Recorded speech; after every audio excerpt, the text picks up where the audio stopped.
Bonjour à tous, bienvenue au sommet Restructuration et Transformation. Aujourd'hui, j'ai l'honneur d'être avec Pierre Laurent de KPMG. Alors, j'ai une question pour vous, Pierre Laurent. Comment les entreprises peuvent-elles se restructurer en étant socialement responsables ? Alors, vaste question que celle-là. Je dirais qu'aujourd'hui, les entreprises, d'une manière générale, sont challengées sur l'impact de l'ensemble de leurs décisions, sur l'ensemble de l'écosystème concerné. Donc, pour une restructuration, qui est concerné ? Les territoires, les collectivités locales, l'État, les administrations, évidemment les salariés, ceux qui doivent quitter l'entreprise, mais aussi ceux qui vont y rester. Et puis évidemment, les actionnaires, les managers et l'entreprise en général. Donc, le premier point, c'est qu'une entreprise socialement responsable, quand elle restructure, elle doit avoir une espèce de stratégie générale pour anticiper les impacts sur tout cet écosystème et trouver des solutions pour rassurer, des solutions vertueuses pour permettre de ne pas déstructurer tel ou tel territoire, tel ou tel secteur économique.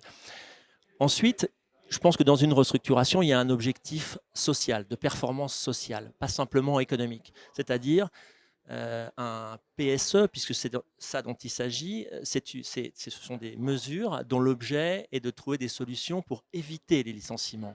Donc, Tout à fait, ce oui. n'est pas un plan de licenciement. Donc, on peut restructurer sans jamais faire de licenciement dans un monde idéal, parce qu'on a trouvé des solutions en anticipation. Alors, c'est le troisième point important, c'est qu'une restructuration socialement responsable, c'est une restructuration qui fait l'objet d'une anticipation. Anticipation de l'évolution des marchés, des concurrents, pour définir une stratégie et une trajectoire à long terme qui soit la plus appropriée possible et qui permette de définir le type de ressources en volume et en nature, en compétences, qui seront nécessaires dans 1 an, dans 2 ans, dans 5 ans, pour éviter d'avoir des ruptures se traduisant par des chocs et donc des restructurations, on va dire, un peu massives, drastiques ou avec un fort impact sur l'emploi.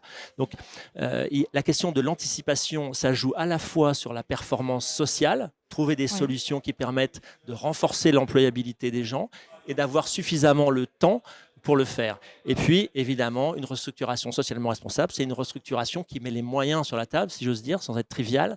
Et donc, je dis souvent qu'une restructuration socialement responsable, c'est avant tout, elle est souvent menée par un DRH stratégique, comme Alain François que vous allez interroger après, stratège parce qu'il est membre du COMEX, parce qu'il est à la direction générale et qui sait dire les moyens financiers dont il dispose pour faire sa restructuration. Donc, il faut qu'il comprenne le business et il faut qu'il puisse être suffisamment lourd, si j'ose dire, pour obtenir les bons financements, les bons budgets.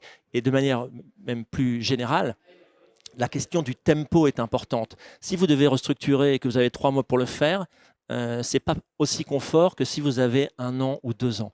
Donc, je dirais qu'une restructuration socialement responsable, elle mêle un petit peu tous ces éléments-là. J'ajoute un élément essentiel qui est la concertation, qui est absolument essentiel. J'en parle en dernier, justement parce que ça me paraît le plus important.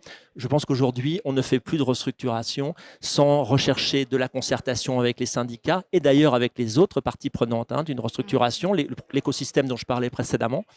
Et la qualité du dialogue social, en général, fait qu'on arrive à des accords vertueux, beaucoup plus adaptés à ce que les salariés et les syndicats attendent aujourd'hui, c'est-à-dire quelque chose qui est équilibré, sur lequel ils peuvent peser et non pas quelque chose qui leur est imposé de manière complètement extérieure.